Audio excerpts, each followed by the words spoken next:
আসসালামু আলাইকুম রহমতুল্লাহ বারাকাত। একজন ভাই প্রশ্ন করেছেন, ঋণগ্রস্ত ব্যক্তিদের জন্য কোরবানির বিধান কি? অন্য একজন ভাই প্রশ্ন করেছেন, ঋণ করেই কোরবানি আদায় করা যাবে কিনা? ধন্যবাদ ভাইদেরকে সুন্দর প্রশ্ন করার জন্যে। প্রশ্নদ্বয়ের জবাবে বলবো,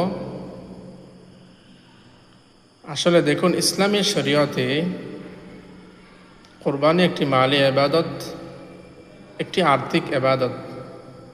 এই ইবাদতটা ধনী গরিব সকলের উপর ঢালাওভাবে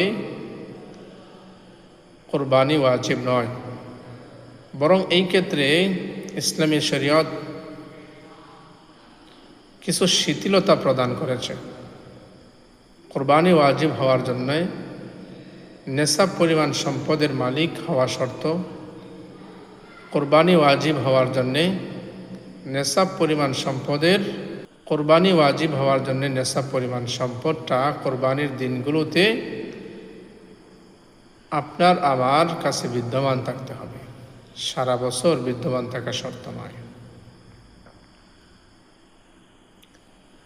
কোনো ব্যক্তি যদি কোরবানির দিনগুলোতে নেশাব পরিমাণ সম্পদের মালিক হয়ে যায়, তাহলে ওই ব্যক্তির উপর কোরবানি দেওয়া ওয়াজিব।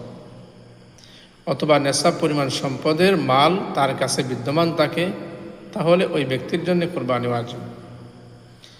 কিন্তু কোনো ঋণগ্রস্ত ব্যক্তির জন্য ইসলামের শরীয়ত কোরবানি ওয়াজিব করে নাই। তবে যদি ঋণদার এমন হয়, সে ব্যবসায়িক কারণে শিল্প প্রতিষ্ঠানগুলো পরিচালনার জন্য ঋণ করে থাকে, তাহলে ওই সমস্ত ভাইদের জন্য কোরবানি ওয়াজিব। এবার আসুন, কোরবানি ঋণ করে আদায় করা যায় কিনা। আসলে দেখুন, এই ক্ষেত্রে ঋণ করে আদায় করা মূলত মোটেও ঠিক না। কিন্তু যদি ঋণগ্রস্ত ব্যক্তি এমন সক্ষমতা থাকে যে ঋণগ্রস্ত ব্যক্তি